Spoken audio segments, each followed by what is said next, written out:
प्रिय छात्रों, मैं आर रंजन सर स्वागत करता हूं आप सभी का मैं अपने यूट्यूब चैनल पर, जिसका नाम है R Ranjan sir English classes Arrah. आज मैं इस वीडियो में बात करने वाला हूं कि प्रेजेंट कंटिन्यूअस टेंस का यूज कहाँ करते हैं। मतलब कि हम आपको पढ़ा रहे हैं टॉपिक, बहुत ही फेमस टॉपिक जिसका नाम है टाइम एंड टेंस। तो टाइम एंड टेंस का ये दूसरा क्लास है। मैं पहला क्लास में पढ़ाया था आप लोग को, टाइम एंड टेंस समझाया था क्या है, और ये बताया था कि प्रेजेंट इंडेफिनिट टेंस का यूज हम लोग कहाँ करते हैं। चलिए आज मैं आप लोगों को समझाने वाला हूँ कि प्रेजेंट कंटिन्यूअस टेंस से क्वेश्चन कैसे आते हैं और इसका यूज कहाँ किया जाता है। हाँ, ये देखो, टेंस और टाइम एंड टेंस दोनों अलग अलग चीज़ है। अगर आपकी टेंस कमज़ोर है तो आप बेसिक वाला टेंस पहले वीडियो देख लीजिएगा, ठीक है। बेसिक में उसमें मैं समझाया हूँ, क्योंकि जो टाइम एंड टेंस होता है इसमें इसकी आइडेंटिफिकेशन हम लोग वर्ब से करते हैं। तो अगर आपकी टेंस टॉपिक कमज़ोर है तो पहले बेसिक वाला टेंस का वीडियो देख लीजिएगा, तब टाइम एंड टेंस वाला देखिएगा, आपको 100% तब समझ में आएगा। चलिए शुरू करते हैं।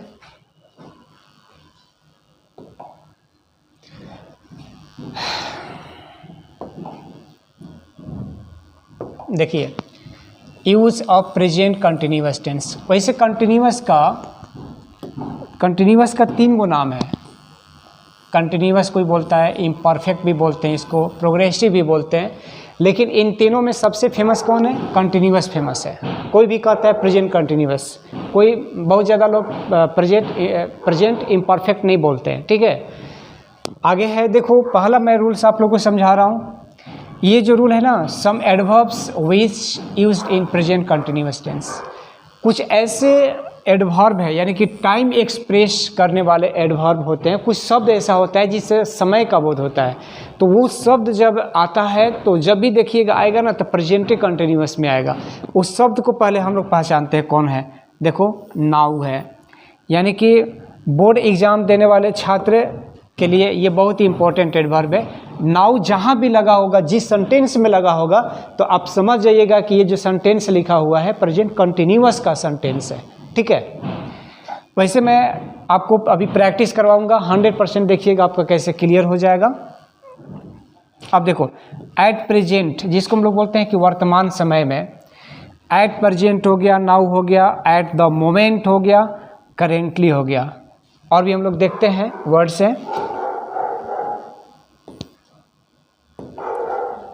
देखिए, टुडे जो हम लोग यूज करते हैं प्रेजेंट कंटिन्यूअस में करते हैं। Today I am going, okay.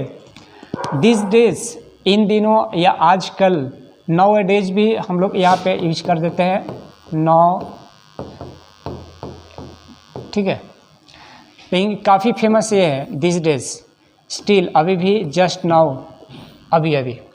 देखिए, जितना ये वर्ड्स हैं ये सब एडवर्ब ऑफ टाइम कहा जाता है। इसका प्रयोग प्रेजेंट कंटिन्यूअस टेंस में होता है।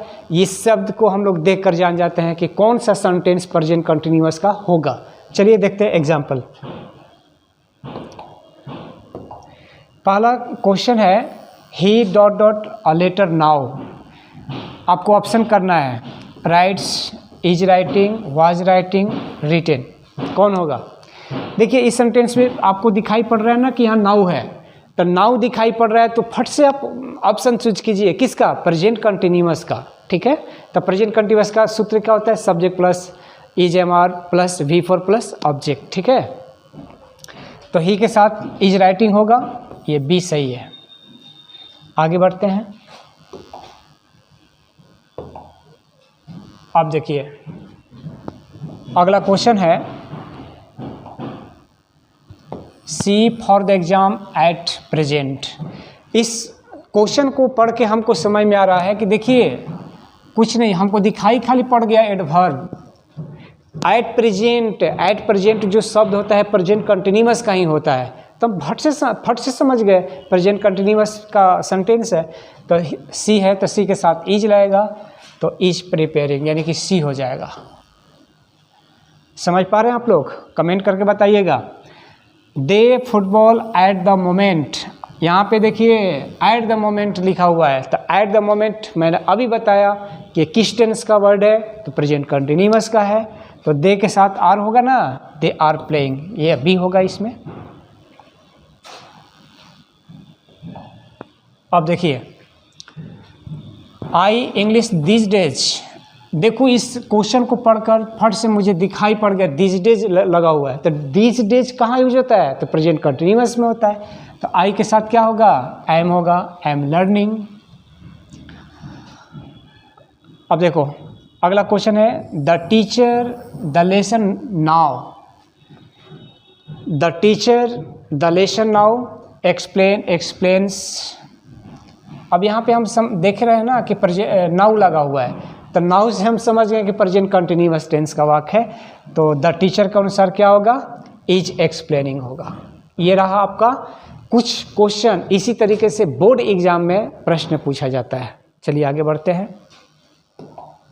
अब देखिए rule number 2, to express changing, changing को जहाँ चेंजिंग हो रही है उसको लिखने के लिए प्रेजेंट कंटिन्यूअस टेंस का यूज किया जाता है। जैसे मैं लिखा हूँ यू आर गेटिंग फैट, इसका मतलब यू आर गेटिंग फैट मतलब तुम मोटे हो रहे हो, तो भाई परिवर्तन हो रहा है ना। India is getting rich, Bharat अमीर होते जा रहा है, तो परिवर्तन जो हो रहा है ना उस बात को लिखने के लिए प्रेजेंट कंटिन्यूअस टेंस का यूज करते हैं, और उसमें परिवर्तन के सेंस में गेट का प्रयोग करते हैं। ठीक है, देखिए यहाँ पे my friend is getting handsome, मेरा दोस्त सुंदर होते जा रहा है। सी इज गेटिंग ब्यूटीफुल, वह सुंदर होती जा रही है। लड़का सुंदर है तो हैंडसम, लड़की सुंदर है तो beautiful. Ram is getting tall, Ram लंबे होते जा रहा है। दे आर गेटिंग स्ट्रॉन्ग, वे लोग मजबूत होते जा रहे हैं।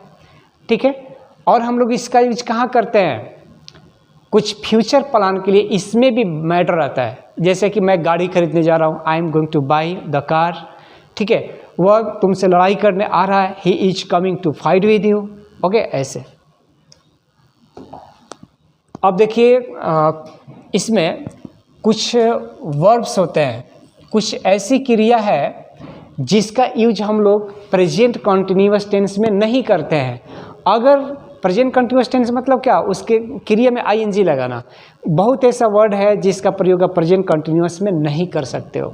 ठीक है, तो करोगे कहाँ, हिंदी में बोलोगे प्रेजेंट कंटिन्यूअस, लेकिन अंग्रेजी में लिखाएगा प्रेजेंट इंडेफिनिट में। जैसे कि लव, ठीक है, लाइक, मैं तुमसे प्यार कर रहा हूँ तो आई एम लविंग यू नहीं होगा, आई लव यू होगा। ठीक है, मैं तुम्हें पसंद कर रहा हूँ तो आई एम लाइकिंग यू नहीं होगा, आई लाइक यू होगा। क्योंकि जो लव लाइक वर्ड है, इस वर्ड का यूज जो होता है प्रेजेंट स्थिति को बताने के लिए होता है। मैं तुम्हें प्यार कर रहा हूँ, पसंद कर रहा हूँ, ठीक है, तो अभी की बात हो रही है। पहचान रहा हूँ तो अभी की बात हो रही है। जैसे मैं कहूँगा कि मैं तुम्हें पहचान रहा हूँ, तो मैं तुम्हें पहचान रहा हूँ, तो इस वाक्य को हम कैसे लिखेंगे, आई एम नोइंग यू नहीं होगा, नो में आईएनजी नहीं लगेगा, आई नो यू। प्रेजेंट की स्थिति है, पहचानना हो तो प्रेजेंट की स्थिति है, तो यहाँ समझना होगा। कुछ वैसे मैं तीसरा रूल में वर्ड्स बताने जा रहा हूँ आपको, जिसका देखिए कैसे मीनिंग बदल जाता है। ठीक है, आईएनजी लगता है लेकिन इसका अर्थ बदल जाता है। कैसे, some verbs not used in present continuous but in present indefinite tense. खैर मैं लिखा नहीं हूँ, अब आप लोग समझिएगा। लिखा हुआ कि some verbs not used in present continuous but in present indefinite. देखिए प्रेजेंट इंडेफिनिट टेंस में बदलते हैं, लेकिन मैं इसमें कुछ रूल अलग से दिया हूँ, इसका मीनिंग चेंज करके बताया हूँ। देखो एक शब्द है टेस्ट, टेस्ट मतलब स्वाद देना। शुगर टेस्ट स्वीट, यानी कि अगर मैं कहूँगा हिंदी में कि चीनी मीठा स्वाद दे रहा है, तो दे रहा है नहीं, देता है। यानी कि आप इसमें आईएनजी नहीं लगाओगे, टेस्टिंग नहीं। अगर आप टेस्टिंग कर दिए तो टेस्टिंग में आपका अर्थ बदल जाएगा। टेस्ट और टेस्टिंग अलग अलग चीज़ है। टेस्ट का मतलब होता है स्वाद देना, और टेस्टिंग के मतलब है स्वाद की जांच करना। कहते हो ना कि मैं थोड़ा सब्जी की जांच कर रहा हूँ खाकर, तो I am testing the vegetables. ठीक है, देखिए कुछ एग्जाम्पल मैं दिया हूँ। I am testing the vegetables, मैं सब्जी की जांच कर रहा हूँ खाकर।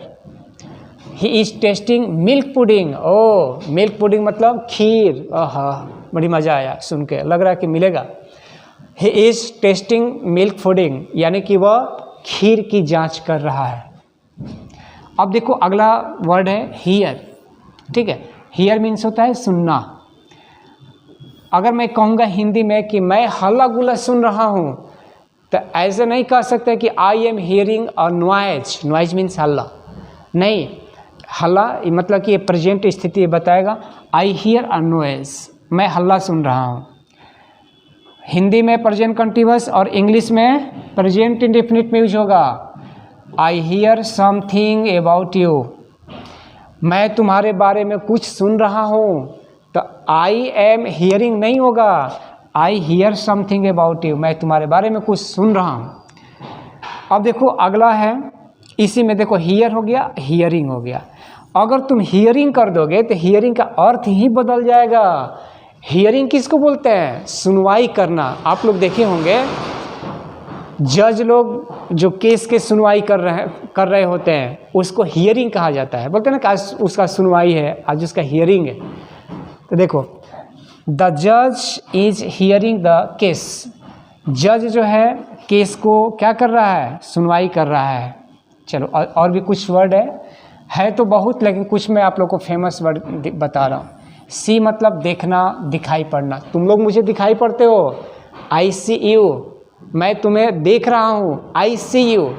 यही बात मैं सिखा रहा हूँ कि प्रेजेंट कंटीन्यूअस में बोलेंगे हिंदी भाषा में, लेकिन इंग्लिश में लिखेंगे तो प्रेजेंट इंडेफिनिट में लिखेंगे। इसको थोड़ा सीखिएगा, इंग्लिश के लिए काफ़ी अगर बोलना भी हो तो इसमें बहुत यूज हम लोग इसका कर लेते हैं। सी देखना, दिखाई पड़ना। आई सी यू, इसको हिंदी में क्या बोल सकते हो? तुम मुझे दिखाई पड़ रहे हो, मैं तुम्हें देख रहा हूँ, ऐसे भी कह सकते हो, लेकिन लिखेंगे प्रेजेंट इंडेफिनिट में। आई सी राम, मैं राम को देख रहा हूँ, तो आई एम सीइंग राम नहीं होगा, क्योंकि सीइंग का देखो अर्थ बदल जाता है। यहाँ सीइंग मतलब क्या होता है? मिलना। सी मीन्स देखना, दिखाई पड़ना, और सीइंग मतलब क्या हो जाएगा? मिलना। You are seeing me tomorrow, तुम मुझसे कल मिल रहे हो, तो मैं हिंदी में कहूँगा प्रेजेंट कंटीन्यूअस, लेकिन इंग्लिश में क्या लिखा हूँ? हाँ, मिलना के सेंस में प्रेजेंट कंटीन्यूअस टेंस का यूज होगा। You are seeing me tomorrow, तुम मुझसे कल मिल रहे हो। राम मुझसे मिल रहा है, राम इज़ सीइंग मी, ऐसे। अगला वर्ड है, देखो थोड़ा सा, अगला वर्ड है फील। फील मतलब महसूस करना। Now I feel Y didn't get success, अब मैं महसूस करता हूँ, ठीक है, कि मैं सक्सेस क्यों नहीं हुआ। आगे देखिए, इसमें कुछ और एग्जाम्पल दिए हैं। अब देखो फीलिंग। फील मीन्स महसूस करना तो होता है, लेकिन फीलिंग क्या चीज़ है? ये फिजिकल या मेंटल कंडीशन को बताता है। फीलिंग क्या चीज़ की स्थिति? अब सर में दर्द है तो तुम महसूस कर रहे हो ना, आई एम फीलिंग हेडेक इन माई, ठीक है, ऐसे कर सकते हो। मेरे पेट में दर्द है, ठीक है, I am feeling pain in my stomach, बोलते हो ना। तो जो शारीरिक और मानसिक जो कंडीशन बताया जाता है वो फीलिंग से बताया जाता है। How are you feeling now, अब तुम्हें कैसा महसूस हो रहा है? आई एम फीलिंग बेटर, ठीक है, मैं अच्छा महसूस कर रहा हूँ। How do you feel now, देखिए यहाँ पे थोड़ा समझने वाली बात है कि ये एक ही चीज़ है, इसलिए मैं दिया हूँ कि फील का जो यूज होता है हम प्रेजेंट इंडेफिनिट में भी करते हैं और कंटीन्यूअस में भी करते हैं। How do you feel now, I feel better, दोनों तरह से आप बोल सकते हो या लिख सकते हो। थिंक मतलब सोचना। I think I have done well, मैं सोचता हूँ मैं अच्छा किया हूँ। आगे है देखो, थिंक में लग गया थिंकिंग। तो थिंकिंग जब कर देंगे तो किसी चीज़ के संभावना पर विचार करना। थिंकिंग क्या होता है? नहीं मतलब अरे यार थिंकिंग कर रहा है इस विषय वस्तु पे, विचार करना होता है। I am thinking to go to America, यहाँ पे थिंकिंग का मतलब क्या है? मैं अमेरिका जाने पर विचार कर रहा हूँ, मैं अमेरिका जाने की संभावना पर विचार कर रहा हूँ। Sita is thinking to learn English. Sita Angrezi सीखने पर विचार कर रही है। थिंकिंग मतलब विचार करना। आइए अगला वर्ड मैं सिखाता हूँ। स्मेल, स्मेल मतलब महकना। The flower smells sweet. फूल कैसा महकता है? स्वीट।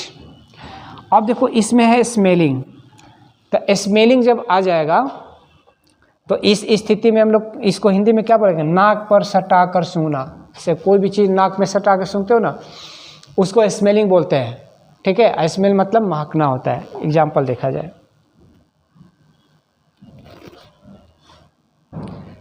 कहाँ से आ गया भाई?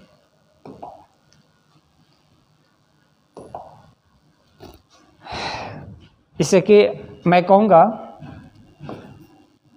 I am